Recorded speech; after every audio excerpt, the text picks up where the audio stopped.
بمسرحية أخرى. وأتحدى أمام المغاربة تيقول بأن الصوفي دخل السجن وحرق واحد الدار وحرق الكراية. أتحداك لا تبتي حكم في إضرام النار وفيه بأن الصوفي تحكم بشهرين أو أنه يعني نفذ شي عقوبة حبسية. أتحداك. ولكن باش نشوف المغاربة كان نزاع عقاري حول الدار ديالي، هاد الدار اللي كتسوى الملايين الحمد لله بالجهد ديالي والعرق الجبين ديالي، ماشي بالنصب والنصب والاحتيال وبالقذف في الأعراض ديال الناس. أنا لا أتعيش من السب ديال الناس، أنا لا أقتات من المس بالحرمات والمس بالشرف ديال المواطنين الشرفاء، وبعد ذلك ادعي بانني وطني وبانني احارب الفساد. من يحارب الفساد لا يمس باعراض الرجال والنساء، من يحارب الفساد لا يمس بالشرفاء المغاربه داخل بلده، من يحارب الفساد لا يدمر الاخلاق، لا يعطي المثال السيء. من يحارب الفساد ويمثل على المغاربه لا يضرب في القيم وفي المؤسسات ديال بلده. بالعكس كان نزاع عقاري وأتحداه، وهذا النزاع العقاري توج بالبراءة ولدي الحكم. القاضي بالبراءة، القرار الاستئنافي النهائي قال هو هددني بأنه غادي يجيب محضر وبأنه غادي يقرع على المغاربة وسوف يسبب لي في سبة الظهر. أتحداك أيها المتشدق أنك تجيب شي محضر في إضرام النار أو تجيب البطاقة رقم 1 اللي هي دليل على أن أي واحد دوز السجن النافذ كتسجل لك كسابقة قضائية. جيبها. وأتحداك ملي تجيب الوثائق وتجيب المحاضر ديال إضرام النار وتجيب العصابة الإجرامية وتجيب تلك الافتراءات والمزاعم التي تدعيها ومن خلالها لا تلوثني وإما تلوث فمك، أنا إذن سوف أجيبك بالحجة والدليل. أما الآن لأطمئن كل المغاربة الشرفاء، كل المتابعين لزيرو تفاهة، أننا لهم على الوعد وأننا أصفياء وأنقياء وطاهرين، وأن ما أراد أن هذا الشخص الذي أراد أن يلوث سمعتنا وشرفنا فهو في الحقيقة لوث سمعته. تجاوزا أقول أكثر من ذلك، لقد حلمت حلما وأصارحك سيدي القيصر، لقد حلمت حلما وهذه حقيقة بأن ذلك الشخص يغوص في بركة من الدماء. وتفسير هذا الحلم ما هو؟ هو أن من يغوص في أعراض الناس، من يضرب شرف المغاربة الأحرار، جزاء عند الله أنه سوف يغرق في الذنوب والمعاصي. وبالتالي أقول له وأناقشه دينيا وإن كنت لازلت مصرا وسوف أنهج معه المسار كل مساطر القانونية، أن جزاء عند الله سوف يكون جزاء يعني لأن الله تعالى لا يحب الفساد. إذا تولى في الأرض سعى ليفسد فيها ويهلك الحرث والنسل، والله لا يحب الفساد. يعني الله سبحانه وتعالى ما كيحبش هذا فساد، هذا ضرب في القيم. أتحدث عن نفسي، هذا ضرب في الشرف. ويعتقد أنه بإطلاقه أو بهذا اللسان الطويل سوف يهددني وسوف يوقفني اليوم ننهي معاك، اليوم تبان معاك الكتبة، قول اللي بغيتي، قول الحبس، قول السجن، قول الاغتصاب، قول السرقة، قول ما خطر على بالك فلن توقفني. أتحداك. أنا لن أتكلم معك باللغة الزنقاوية لأنني محامي ومحامي مسؤول ومفروض علي أن أتفوه بالكلمات الزنقاوية والكلمات التي تنتاح من لغة الزنقاوي الشارع. ولكن أقول لك راك غلطتي في العنوان. إذا كنتي كتهدد الآخرين وتقذف يعني في الشرف ديالهم والكرامة ديالهم والعرض ديالهم بالكلام النابي والكلمات الساقطة، فهذا الأستاذ الصوفي لن توقفه بخزعبلاتك وبشطحاتك بندلاتك وبطعرجاتك، وإنما الذي يهمني كنت يعني أفكر هل أجيبه أم لا، لكن إجابتي وتوضيحي هو موجه للمغاربة الشرفاء الذين يساندوننا في حربنا أو حملتنا زيرو تفاهة، وليس لي هو، لأنه الشخص مثل هذه النوعية جوابهم هو التجاوز والإهمال. ولكن احتراما للمغاربة كان من الضروري أن نوضح حتى تتضح الحقيقة. كان لدي نزاع عقاري حول منزل خصصته لسكن مجموعة من الأيتام، وحدث أن أشخاص كانوا يكتلون بعض الدكاكين، وقع لي معه نزاع عقاري. هذا النزاع تطور إلى مناوشات نتج عنها نزاع قضائي. هذا النزاع القضائي انتهى بالحكم بالبراءة، ثم أن هذه الأشخاص تم تعويضهم بمبلغ 12 مليون لكل واحد، وأفرغوا المحلات التجارية بإرادتهم دون أي ضرب أو جرح، دون أي إشكال. ومن أوصله أو همس له في أذنه بمثل هذه الأشياء فأعطاه مغالطات. وأتحداه هو الآخر وعرفت شكون هو، لأنه هو أصلا ليس لديه هذا العقار. الحمد لله كنت يلا بادي في المهنة، في المسار المهني، كانت على الأقل يلا بديت 2 سنين واستطعت أن أتحصل على العقار يعني تصل الان ثمنه في السوق اكثر من 500 مليون، وهم اشتغلوا لسنوات اعدائي ولم يصلوا الى ذلك. ولكن هذاك العقار لحد الان خصصته لسكن المستضعفين والايتام لحد الان، واتحداهم ويمكننا السير ايسر جدا ديال التحقيق وتوصل هذه الحقيقه. هذاك العقار يعني ما عمره ما تكرا كسكن، النزاع كان حول المحلات التجاريه، وحتى المحلات التجاريه لحد الان لا استفيد منها، اعطيتها وهبتها لمجموعه من الاقارب اللي هما كيعيشوا الهشاشه. اما المنزل الذي يتكون من طابق او طابقين فهو الان يسكن فيه مجموعه من الايتام ومجموعه من الاشخاص البسطاء، لاوضح له، وهذا امر لا يتدعيه. وبالتالي هذا الكلام الذي تفوه به اننا حرقنا دار وجرينا على الكرايه، اتحداه، يمكن لكم تجيوا للحي فين كاين العقار وتديروا تحقيق وتستمعوا الناس. لم يكن هناك لا سجن ولا سرقه ولا اضرام نار، هذا كلام فيه افتراء وكذب. سوف ناخذ حقنا من هذا الشخص هنا في الدنيا عن طريق الشكاوي، واقول له نعم، لانه اللي لاش قال في اللايف قال استاذ الصوفي كيعيط على الضحايا تيقول لهم انضموا لي باش تشكيو. نعم اقولها، بل اكثر من ذلك، سوف اسس جمعيه لضحايا هذا المسمى المتواجد خلف الحدود. سوف انشئ جمعيه اسميها جمعيه جرائم المسمى، لن اذكر اسمها حتى لا يلوث فمي. يعني سوف انشئ جمعيه واشتغل مؤسساتيا، وكل ضحيه عليه وجه له النداء، كل ضحيه مسه في شرفه، في كرامته، في عرضه، كل من تسبب في اراقه دمه، لانه هذا السب والقذف يعني سبب للاشخاص، لمجموعه من الاشخاص اضرار ماديه ومعنويه. اما انا فلن يسبب لي اي شيء، هذه الاشياء عشها، وبالتالي قفشاته وحركاته وبهلوانياته لن توقفني، لا انا ولا خليتي. سوف نستمر في محاربه التافهين، ومن ضمنهم هو اللي هو اكبر تافه، لكون انه يرتكب جرائم، على الاقل الجرائم التي ترتكب في حق هذه الايام وفي حق الاساتذه المحترمين، استاذ شاتو والسي سعدون. هذا الرجل الامني باش تكلم في هذا الراجل قرا غير قرايته، تكون عندك غير الشواهد ديالو، تكون عندك غير تاريخ منير في تقديم الخدمات لبلدي. حارب البوليساريو، شارك في عديد من المؤتمرات الدوليه، رجل خبير بمعنى الكلمه، وتجي وتسبيه بالكلام الساقط والناس كتصنت لك. دعوه من هنا الى مقاطعه هذه القناه لكل المغاربه الشرفاء، دعوه من الاستاذ صوفي ومن خليه صفر تفاهه الى مقاطعه هذا الشخص، الى استنكار افعاله. هاشتاج لا لمشاهده هذه القناه سيئه الذكر، لا للاستماع للكلام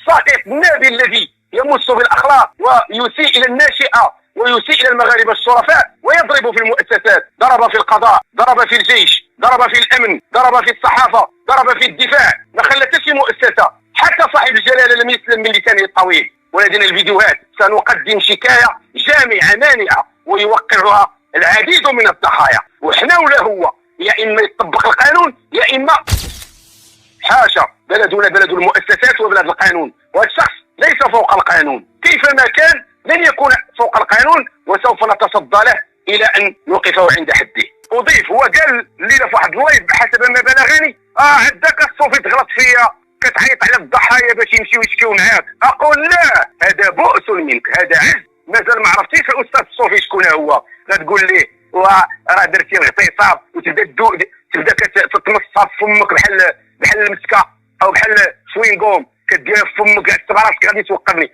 هذيك الاشياء، شوف نقول لك غادي تعرفني انت مزيان، نحدك انت كتسب وتقذف، وانا كنسجل عليك الجرائم وكنزيد نتحدى ونتشجع اكثر.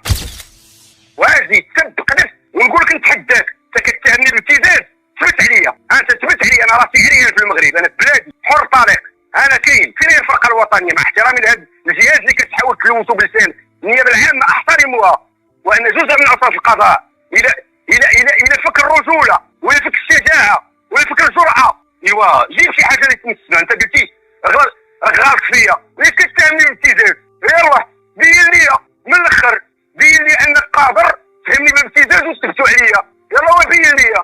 ما تقدرش، نقدر انك كتلوك الكلام في لسانك، كديروا بحال شوينغوم كدوروا في لسانك بحال المسكه باش كتلوكوا في اللسان ديالك كل ليله. ما مليتيش وسير تخدم. انا اقول لك نصيحه اخويه مني ليك، سير خدم، ما تكونش بارد الكتاب، خدم على راسك، ما تقتاش من الضرب في الاعراض. ما عييتيش، شحال جمعتي ديال المعاصي، شحال من سنه وانت كتجمع، ما خليتي حتى واحد. النقيب المحترم امين المحامي العرب الاستاذ بالعسرين كم قذفت فيه. رشيد الوالي هذا الفنان المحترم كيفاش كتخدف فيه وكتمسو في شرفه في كرامته وشرفه وكتمس العائله ديالو وكتسبب في تدمير الاسره ديالو. هؤلاء الا بغاو شكايه يجوا مرحبا بهم لانهم ضحايا مثلهم. خدمتي بحالو عندك شي مسار فني بحال هذاك الراجل، هذا كنعتبرو راجل عنده رساله، ولكن الحق نقولوا بان السيده مستيفه في كرامتها هي والاسره ديالها. هاد الناس عملت على الاقتيات وعشتي وتعيشتي من الشرف ديالهم والكرم ديالهم من خلال ما تنفوتوا من نفايات عبر قناتك سيئه الذكر. سمعتيش؟ كل ليله وكل نهار وكل امسيه وكل دقيقه تتمس بالاعراض، كتقتات وكتعيش. جيب شي محتوى لائق، او على الاقل انا ادعوك انك تسدد القناه لانها افلست. كل ليله كتعاود نفس الشيء، نفس الكلام، نفس الاسطوانه المصروخه، ما بقى عندك ما تقدم. السب والقتل، الجرائم الالكترونيه. سير دير شي عمل اللي يفيدك ويفيد بلادك، او على الاقل يفيدك. اما بلادك ما محتاجاش التفاهات ديالك، محتاجه للعمل الجاد. تسب في رجال الامن، ورجال الامن هما الدعامه الامن ديال البلاد، هما الدعامه طمأنينة البلاد. كتسب فيهم. تسب القضاء وهو الركيزه القويه لبث الطمأنينه داخل هذا البلد. والقاضي الاول هو صاحب الجلاله، ومؤسسه القضاء مؤسسه عظيمه وشامخه تمس في النيابه العامه، والنيابه العامه هي صمام امان من تابع الياس المالكي، والنيابه العامه المحترمه اللي تضع حدا لمثل هذه الجرائم وتفاعلت معنا. وفقط احب ان اوضح للراي العام ان هذاك الاسلوب ديال التنازل، مشات الياس ديال التنازلات كله بحال المزيله السابقه ديال الكراهيه والمزحق لا مزيغ، جابوا التنازل وخدا عقوبه مخففه. هو الاسلوب الذي نهجوه لانه ما خداش العبره. ولكن مع من فعل سيد وكيل الملك الانتهاء الجديده، فعل مع الشكايه ديال الخاليه، زول شكايات. حنا اللي جبدنا الجريمه ديال الاخلال العالمي بالحياه، حنا اللي جبدنا الجريمه ديال الاساءه الدين الاسلامي من خلال تحريف الايه القرانيه، حنا اللي جبنا الجرائم او كشفنا على الجرائم ديال تحريف القاصرين عن الدعاره، وتفاعلت معنا النيابه العامه. ما صورتوا منا لا حق لا باطل. واتحداك لكون انك اتصلت بي مرارا وتكرارا في القضيه ديال البدويه، بمجرد انني رفعت القضيه ضد البدويه او المسمات البعيده البدويه، جيتي من امريكا، جيتي للمغرب، تلاقيتي مع البدويه، وهذا ما بلغني. وعلاش هذه حقيقه واقسم على ذلك. وخاصك كتقسم بالله وانت كتسب وتقذف، انت كتسب وتقذف وتمس الاعراض وكتقسم بالله. غريب هذا الامر، ولا تجعلوا الله عرضه لايمانكم. اللي كيحلف ما عمرك ما تثق فيه، لانكم كنتي كتخاف الله. علاش كتسب وتقذف وتحرب الله؟ شكون غيصدقك؟ لانك تريد انك توصل للمشاهدين ديالك على انك صادق، وانت غير صادق في كلامك. وانا تبعتك في هذه القضايا الزيرو تفاهمات هي حقيقه. انك تلاقي السلوكه كتهضر داير الشباكيه العجينه. نهار اللي تشد مولينكس في طنجه اش قلتي؟ قلتي للمغاربه انا سبابو. قلت له راك متورط. فين عرفتيها السري؟ باش عرفتيها؟ وقلتي لهم راه نهار اللي داز عند قضيه التحقيق في الجلسه الاولى راني كنت عارف واش قال. مع العلم وانا غادي نبين الحقيقه للمغاربه، مع العلم ان الجلسه الاولى ما سولوش على قضيه التحقيق، لان ما كانش قضيه التحقيق اللي غادي يستنطقوا واللي غادي يبحث معاه في الملف. كان غير واحد قضيه تحقيق مداوم، يعني اخروا على حالته. سميتك سميت باك ورسلوا للسجن، ما دار حتى شي كلام. وانت طلعتي في اللايف كتقول لهم راني عارف الكلام اللي دار ما بين قضيه التحقيق ومولينكس.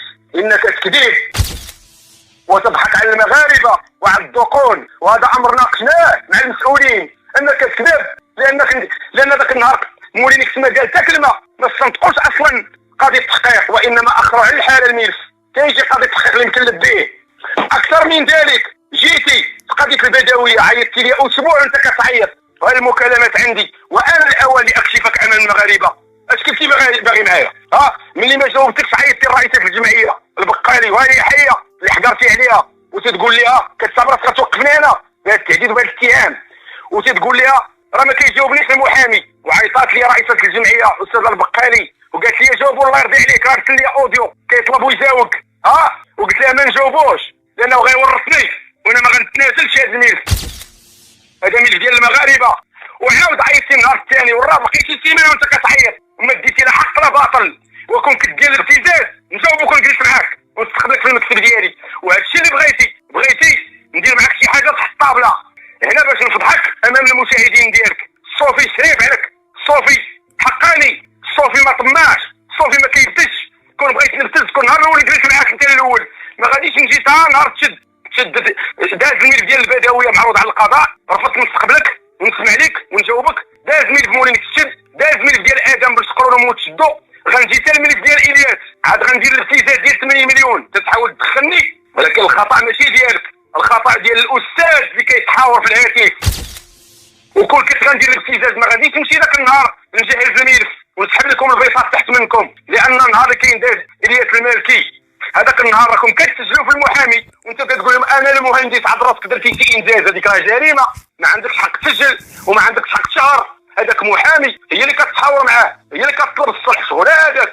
ثم الا كنت كنبتز انا وكنتسنى 80 مليون كما كتوهم السذج، اما العقلاء راه فهموا وعاقوا وكتبوا عليك والقنوات كلها عقبات عليك واستنكرت. ما غنمشيش نجهز الملف، غادي نمشي انا ناخرو باش نتسنى نصيبي كما كتدعي، ولكن انا مشيت جهزته وعارضت، رغم ان المحامين ديال الياس كانوا كيأخروه. وحضر الاستاذ جاد زهرات، حضر وطلب التاخير وتصدينا ورفضنا وجهزنا الملف وترافعنا فيه 3 سوايع.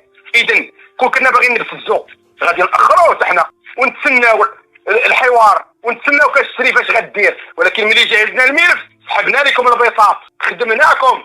علاش ما عندكم ما ديروا بالتسجيل؟ لان التسجيل كنتو غادي تشدوا تبتزوا به ذاك المحامي، تقول له الاستاذ انت كتنوب على 80 واحد 100 واحد راه حنا مسجلينك، التنازل فابور.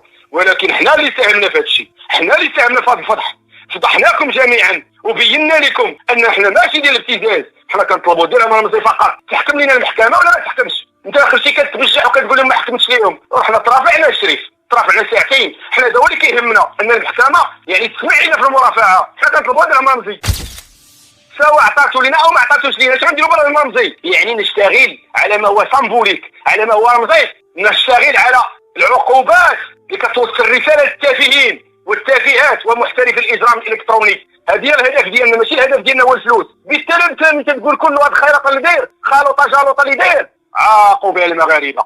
الان رجعتي عاوتاني اش كدير؟ رجعتي الكاميرا لمولينكس، بديتي كتبين راسك ديك اللعبه ديال المسكانه وديال المظلوميه وديال راني كندافع على مولينكس. مولينكس راه داير جرائم اشري. مولينكس انت اللي كتقول نجاوبك على هذه اللازمه اللي ديما كتذكر هذا الفيلم اللي كتكرر كل ليله على مسامع المتابعين، لا اقول المغاربه بزاف باش يتابعوك كلهم ويتبعوا التفاهات ديالك. كتقول لهم حيازه مواد اباحيه، غنخبرك السي رفعت السريه على الملف، وراه مولينكس ما كينكرش هذه المساله، راه هو معري مؤخرته ومصور في هاتف النقال.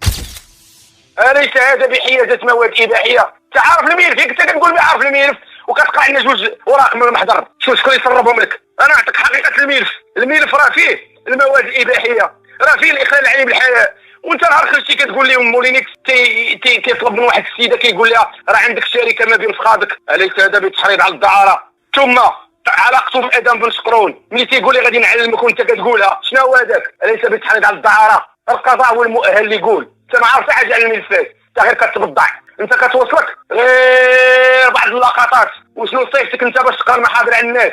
وشنو صيفطك انت باش توجه القضاء؟ واش انت في مستوى تقول القضاء ديال المحاكمه العادله وسير حكم على فمك وحكم على راسك وشوف قيمتك؟ سير احترم نفسك، الا كان فيك شي ذره ديال الاحترام سير عرف حجمك وحدودك. اما المغرب راه بمؤسساته برجاله الشرفاء بالقوانين ديالو برجال القضاء برجال ديال الدفاع بالنيابه العامه قائم وشامخ، لا يحتاج الى ترتراتك والى شطحاتك. هذا تنقول لك. ثم نوجه لك رساله اخرى اخيرا نوضح لك بان هذه الفيديوهات اللي كتنشر الان وكتحول من خلالهم هذه جرائم ترتكب على الهواء. شكون عطاك الحق انت تسجل الناس او تبث وتنشر وتوزع مثل هذه التسجيلات؟ الا تعلم لانك انت كتجهل القانون كتخبط خبطه عشواء. انا نوضح لك من باب النصيحه، الماده 447 1 2 3 4 شنو كتقول؟ راه تتحدث على نشر تركيبه ديال صوت شخص بدون اذنه، راه كتحدث على نشر صور وفيديوهات لاشخاص بدون اذنهم يعاقب عليها المشرع بعقوبه حبسيه. راه بث صور او اصوات او تسجيلات ديال الاشخاص بدون اذنهم يعتبر نشر الادعاءات كاذبه ومزاعم باطله بقصد المس بالحياه الخاصه وتشهير. العقوبه تصل الى 3